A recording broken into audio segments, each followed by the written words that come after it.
It's now time for bursting the bubble, everybody. Yes, the time has come. I can see Sophia getting ready. She's rolling up her sleeves. She's saying, oh, yes, now is the moment where we get to say what we really think about raw materials. Now, as you can see, we've got a number more faces that have come and joined us here right now. So, for example, we have Ewan. Ewan, give us a wave. Excellent. And we have Ashlehan as well. Give us a wave. Fabulous. And Ewan and Ashlehan are going to provide us with some commentary after we finish bursting the bubble, not just on bursting the bubble, but all of today. So they're going to be almost like our rapporteurs, as it were. However, bursting the bubble, I would like to welcome to our virtual platform, to start with, our wonderful Sophia Stanley. So Sophia, give us a wave while I spotlight you for everybody. Absolutely fantastic.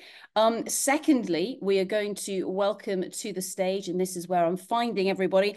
Mayan, say hello to everybody. There we go. Fabulous waving. It's almost like a game show, isn't it? It is glorious. Okay, also welcoming to the stage, we have the wonderful Caroline Moore. Caroline, give us a wave. Fabulous. And then we also have another person who has the most amazing background. Mark, give us a wave as well. Fabulous. Excellent. Okay, so I will also spotlight myself so that we can actually see one another when we're speaking to one another. So just to explain to everyone what on earth this bursting the bubble panel session is all about. We've been doing this all the way through responsible raw materials, and it's because we find that we get kind of trapped inside our own mindsets. And as we will often hear, so geologists, for example, assume that everybody thinks the rocks are fascinating. And why would you spend your time doing anything else than trying to understand how that mineral forms? And then social scientists, they collect data in totally different ways, and investors think about the world in a totally different way, and then governments, and it's all this amazing mess of different perspectives, which is great. But all of us have one thing in common, hopefully one or two more, and that is this fascination with raw materials, and be it mining, be it recycling, etc. But of course, we exist in our own bubble. And in order to kind of hold ourselves to account and go, but hang on a second, what does the real world think about all of this?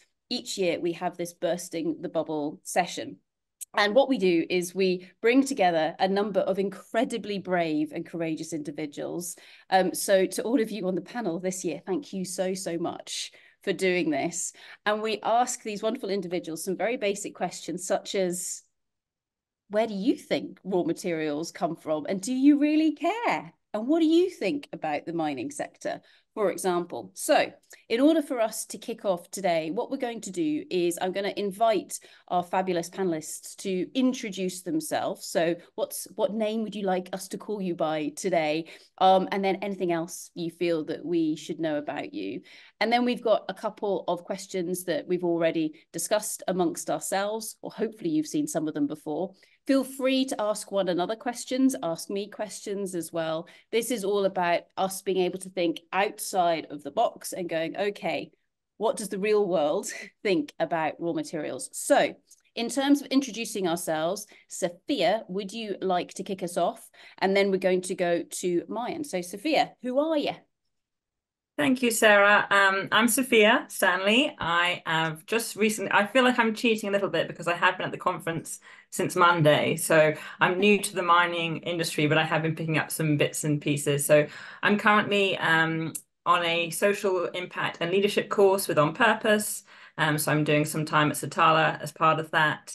Before that, I was living in Australia and New Zealand doing watermelon farming and dairy farming and stand-up comedy. So have quite a wide range of experience, but my professional experience was back in management consultancy.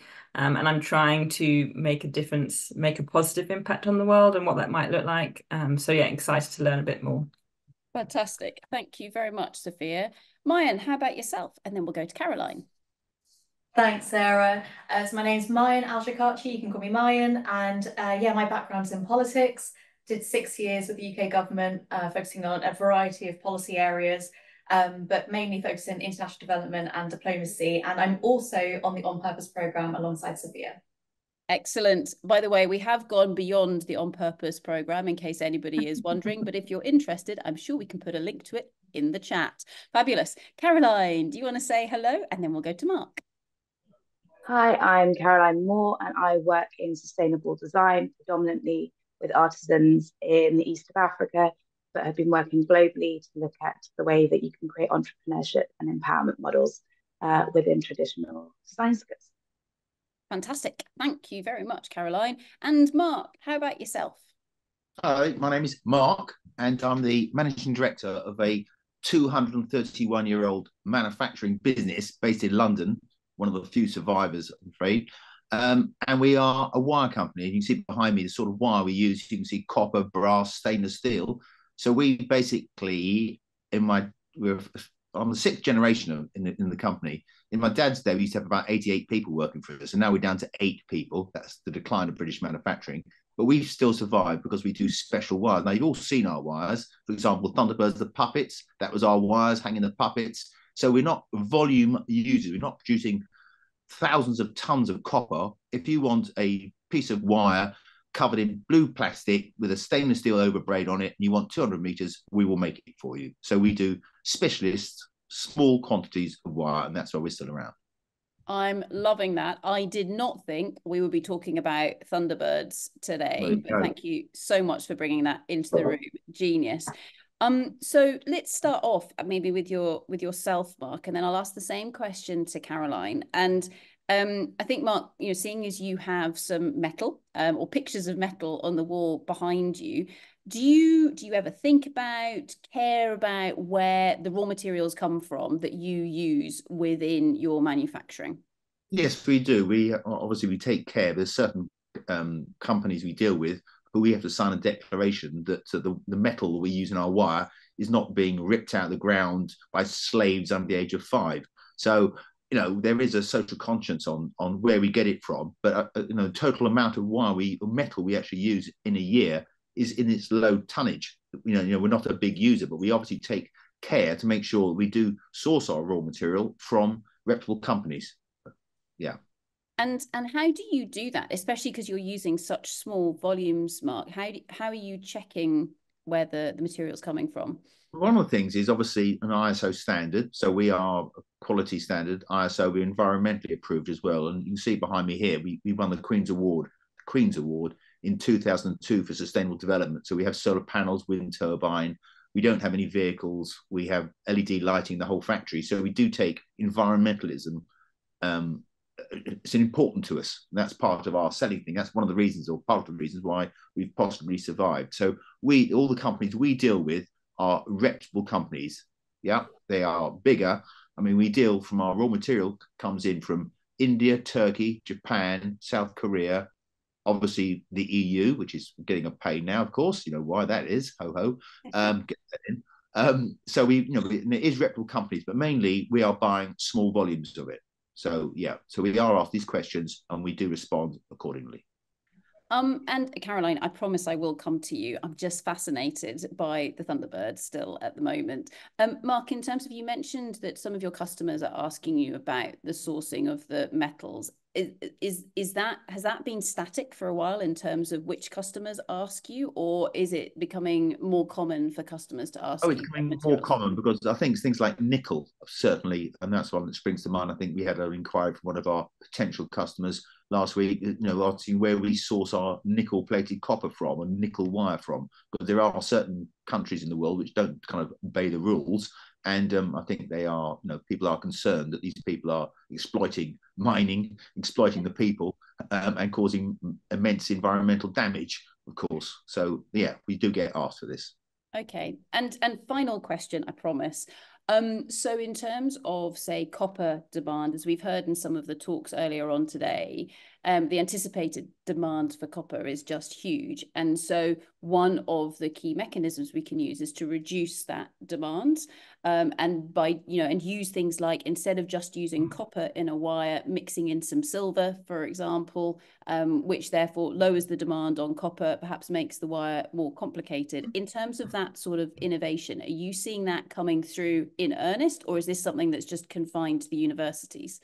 No, I can see that happening, to tell the truth. I mean, sometimes you want a copper wire, for example, which is strong and has got the conductivity, and you can put your stainless or steel in there. I mean, we make antenna braids for the military, HF antenna, and that is a mixture of tin copper and Kevlar. So we are actually making the strength, because copper is not particularly strong, but we put Kevlar in it.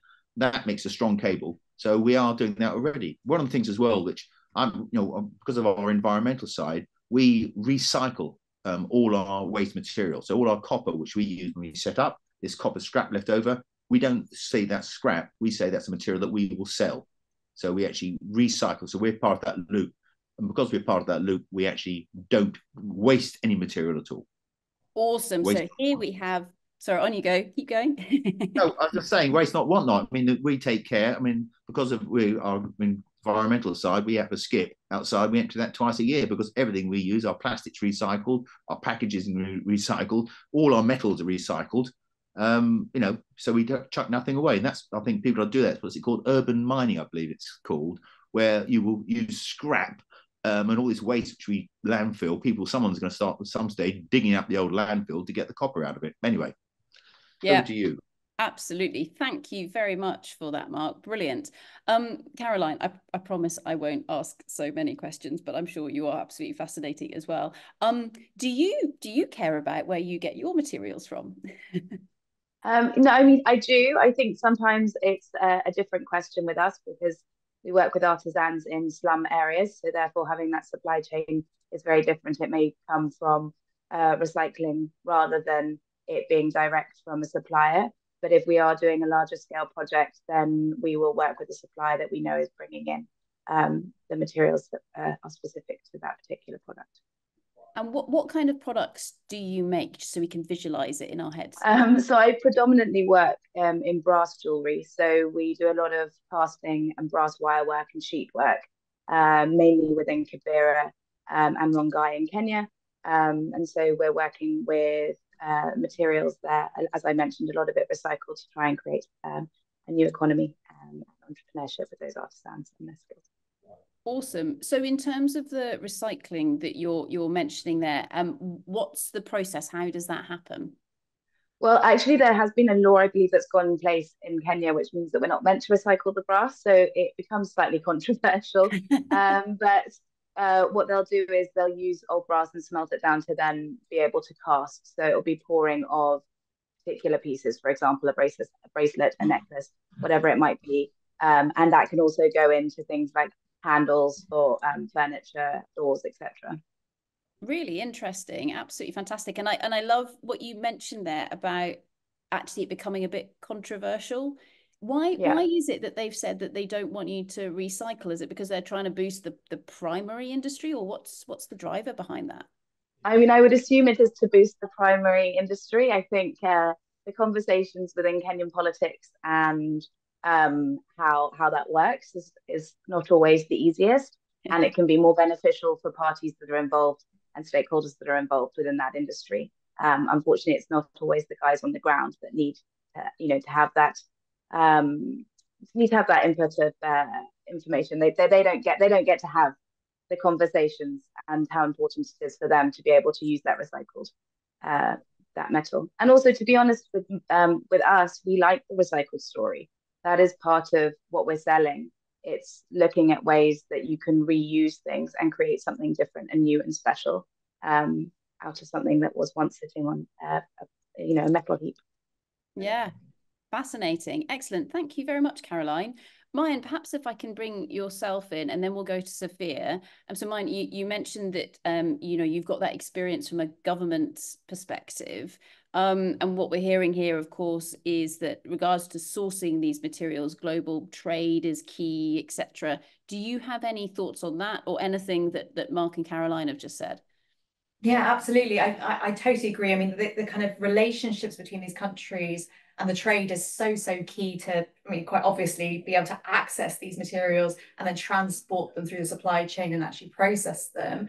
I think because of like my kind of international development background, I'm always thinking, but at what cost? You know, what cost to these, like, to communities? At what cost to the kind of inequalities or imbalance of power between high-income countries with these businesses that can go in and do this, and low-income countries that might be very like wealthy in terms of like the resources that they've got, but obviously struggle with this kind of what we call resource curse. And you'd hope to see these countries be able to develop economically, be able to benefit from the jobs, benefit economic growth. But unfortunately, we do find that these countries also have weaker institutions. And I'm always worried that there is an imbalance of power there. And if we are going to reach our CO2 kind of goal to kind of reduce our dependencies, and we're going to have to increase our reliance on renewable energies, I think it's by 6-fold by 2040, according to the UN. So that means a lot more mining, a lot more relationships between countries. But again, at what cost to these host communities is the question I'm always asking. Thank you for that, Mayan. And do you, in terms of all of this, because it's such a complex issue, when someone says to you mining, and we're thinking about rocks here, not Bitcoin or something like that, do you think, okay, that's a good thing or a bad thing or a bit of both? What comes to mind?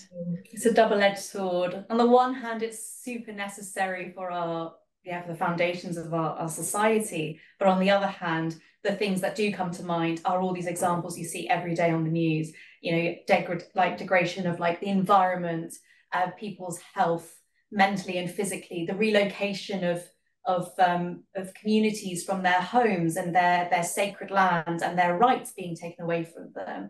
So I really worry not only about the inequalities between countries and the balance of power, but also within countries too. Are governments really prioritizing the welfare of their citizens, or are they prioritizing the mines and the money that's coming from that? So it's a bit of both, to be honest.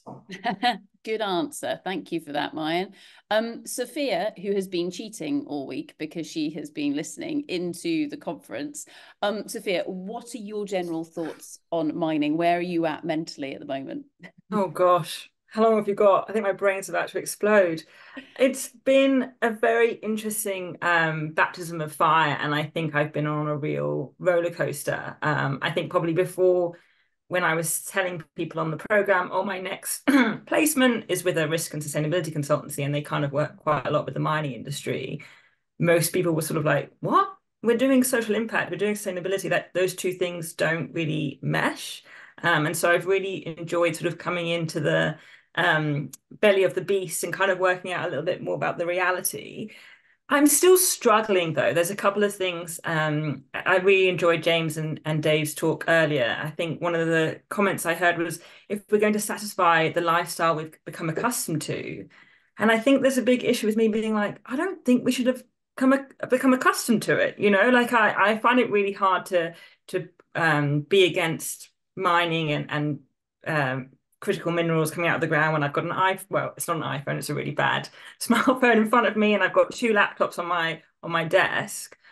But I actually think it shouldn't be an option that I renew this every year, or I have as many trinkets or electronic goods as I desire. I think we should be changing how we think about things. And Kate earlier was talking about trust and early consultation with communities.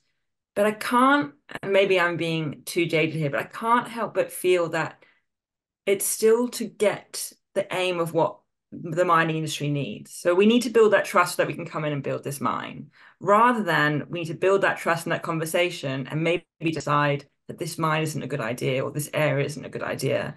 And coming back to Dave and James's talk, there was that AI vision of what a mine looks like.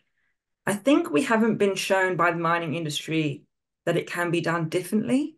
So to be asking us to build that trust without showing us some example of, here we've done it really differently, and there was really minimal damage to the environment or the waterways or the land or the people, and the things that we took out of the ground were used really intentionally.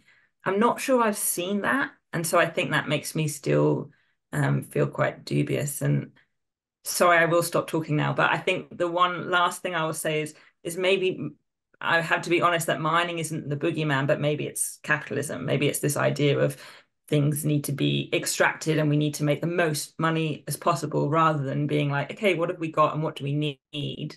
And my father's a socialist, so he will be really proud to be listening into this. But maybe that understanding of, we don't need to be making more and more and more, and we don't need to see a mine pit as necessarily a source of profit and stakeholders and CEOs making money. Maybe like Kate was talking about those communities in Ireland, you can see it as a community good and be excited about that. But I don't think we can do that in our current capitalist society. So that's what I think about mining. So, Sarah. No, it's brilliant. Thank you very much, Sophia. Mayan, I saw you nodding along. Would you like to explain/extrapolate on your nods? Yeah, I was kind of thinking about it, what Sophia was saying, but from a kind of relationship perspective. You know, we're because of this capitalist society, because of the way our geopolitics is, there's so much competition happening, even in the mining industry. And you can see, for example, I know that the UK and the US, a lot of the West is trying to reduce its dependencies on materials extracted from China, for example, from Chinese businesses, because they have a stake in so many communities. But at the same time, we need to collaborate, because it's only through collaboration that we can be able to transfer the technology and the innovation between each other, to be able to see what does a safe mine look like, what does a positive community good actually look like. And I feel like there's more collaboration that can be done between countries to be able to do that. Thank you for that, Mayan. Brilliant. So with this and coming back to Mark and to Caroline, with that first original question that I asked to Mayan, so when someone says to you mining, what comes to mind? We've heard what Sophia and Mayan kind of, I guess, envisioned, but Mark, what comes to mind when someone says mining to you? Basically, a bloody great hole with kind of digging stuff out of it. I think we all, with that image we had of a mine in the Arctic. I mean, that's, I think, everyone's conception of it. But obviously, we accept it. But the thing is, as well, is when it's been sort of finished and it's been dug out, what happens then? Now, the Cornish, for example, in Cornwall, they had mining there for tin for hundreds of thousands of years. They had in the Mendips, south of Bristol, they had mining there. Well, that's all gone now. But some of the remnants are over. Now we think how nice and cute they are, because basically nature's taken over, and we think, oh, we go to Cornwall, we see an old mine engine there, an old building. But that was, once upon a time, that was a serious mine with serious money, serious exploitation of the people who worked in their mines because they needed the job. But there are projects, the Cornish, where that project where the China clay mine was, they put big bubbles in there and they've made a nice greenery there. So that's some use, which was a building, a big hole in the ground, which someone has put in a good project on it. So yeah, so that's the problem, I think, isn't it? That conception of smash up, dig out, leave it. That's the general conception. Yeah, thank you for that, Mark. Caroline, how about yourself? I don't think I disagree. I think that I probably also think of a large hole or destruction that is a result of the mining. It's not something, I mean, I'm very aware that it's necessary. And as Sophia was talking about, I have my phone, my iPad, etc., sitting in front of me. But I think that we as society need to start thinking about that consumerist nature of, do we need to have as much as we have in front of us? Do we need to have the newest thing? And how can it be sustainable? And actually, again, understanding a little bit more about how mining is moving forward and the different ways that people are trying to ensure that it can be more sustainable or circular. Thank you for that, Caroline. Great. Sophia, coming back to yourself, you mentioned that no one has shown you what that good mine or mining activity, etc., could look like. Do you have any idea in your head as to what you would like to see, or how, in what manner someone could show you what those other practices or those good practices could look like? Do you have any of that? Or is it a case of, I have no idea, but I'll know when I see it? It's funny. I think I have an idea, and then until I see something different. So maybe I've spent some time living in Australia, and their mining is seen as like quite a like reputable source of income, like a good job option. And you would think, as Mark was talking before about like how to make sure you're coming from a reputable source, excuse me, that at least somewhere like Australia, I imagine that they're following health and safety, they're following standards, they're following regulations much more than, say, for example, a mine in Tanzania or the Congo. But I think I'm also starting to realize that when you're in Australia, you're also using a huge amount of chemicals, really big operations, often owned by one or two large stakeholders.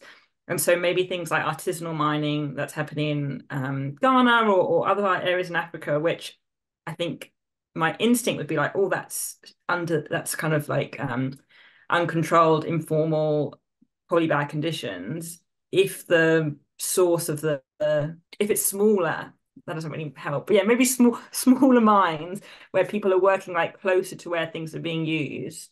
It reminds me of, I did a bit of dairy farming in my life, and I think small dairy farms where you have like 100 cows, you can sort of understand how that can get managed within the landscape and where that milk's going to. But then when you start having mega dairy farms of like 1,000 cows, the waste is too much to manage. It ruins the landscape. It has to become part of a global system because that local area doesn't need that much milk. So I didn't mean to go on a dairy tangent, but I think that idea of when I think of what a perfect mine looks like, it's connected to the community, it's caring about the environment, it's taking out what is needed rather than how much we can take out. And I think profit in terms of money is not the main driver. But that's what I've got. No, I'm loving the dairy tangent that was there. Who knew? Dairy farmer, watermelon farmer, and stand-up comedian. Fantastic. Thank you very much, Sophia. Mark, Sophia was mentioning almost that kind of, I guess, mental quandary between the large scale companies and then smaller scale companies. And I think you mentioned when we were talking about the provenance of the metal, for example, that you use, you go to those reputable providers, etc. In terms of that, I mean, are they large companies? Are they small companies? Where do they sort of fit in that structure? It's tell the truth, it's all ranged from very large companies to small sort of three-man band companies. One of them I mentioned about the kind of British manufacturing. One time, of course, we were sourcing all our material, raw material from UK companies, because that's the way it was. We had those people. But nowadays, as I mentioned, we're sourcing worldwide. And I think we only have now 2 suppliers in the UK who can supply us our raw material. Because the other ones, they don't exist. So we have to go abroad. Now, obviously, when you go abroad, you have got less control on the company because you don't really know them. You don't visit them, etc., see them. But as I said, we make sure that all our suppliers are ISO at least. We won't deal with them unless they're ISO approved, and that is obviously a standard, an international standard, which shows that they are playing the game, as they say. But again, the other side is that certainly America seem on the ball. We get a lot of these the forms saying where does the material, where does nickel come from? And you think, bloody hell, we are right at the end of the line buying raw material. So we go back to our supplier, they have to go back to their supplier, and eventually there's some mine somewhere in the world which is not on some bad list, which will supply the nickel that goes right the way down the line, and we're at the end of it. So there is this trickle through right the way through to make sure that it is reputable. Thank you for that, Mark. Final question to Caroline. Caroline, you mentioned that you're using predominantly recycled material. If someone said to you, you weren't allowed to use recycled material, and this is just a thought experiment, and you had to use that primary material, and of course we don't dig bronze out the ground, but the primary ingredients for bronze, would you still do it, or would you change what you were doing? No, I think we'd still do it. I just think you'd look at the ways that you can. I think especially with the type of work that I do and the type of artisans that I work with, that is fundamental to their skills and how they've learned to work. That doesn't mean that we wouldn't start looking at different materials and different ways that we can produce. And we have done that, whereby we've even used sustainable offcuts of wood. I mean, obviously not a metal, but I think you're always trying to diversify and look at new ways of producing. And yeah, I mean, we'd still do it, but we'd want to make sure that we're working with companies that have a decent supply chain and that have a bit of transparency within that. Fantastic. Thank you very much for that, Caroline. Now, I know that some of our wonderful Bursting the Bubble panelists do need to go because they have other jobs to go to. And I'd just like to say on behalf of all of us here at this year's Responsible Raw Materials Conference, thank you so much for giving up the gift of your time to us to share with us your thoughts, because it's really, really important for people who work in the depths of the raw materials sector to actually understand what the real world thinks. So thank you very much, everybody. Absolutely brilliant.